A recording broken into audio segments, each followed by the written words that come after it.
What's cooking? Ratatouille, a classic French vegetable stew.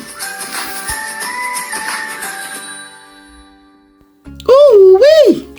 This yellow squash, green pepper, zucchini, and onion, oh, it smells so delicious. But, oh, I forgot the eggplant.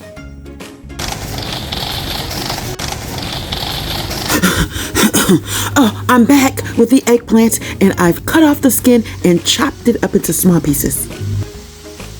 If you like this type of content and want to keep up with what's cooking at home with Bella LaFay, feel free to subscribe to the channel, and don't forget to click the notification bell so you always know when I upload another video. Add okra into the second pan.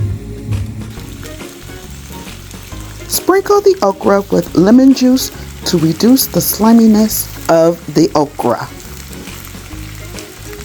Here you can add shrimp or chicken. It's optional. Combine both pans.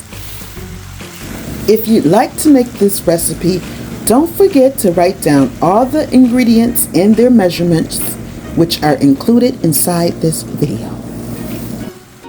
This tastes amazing.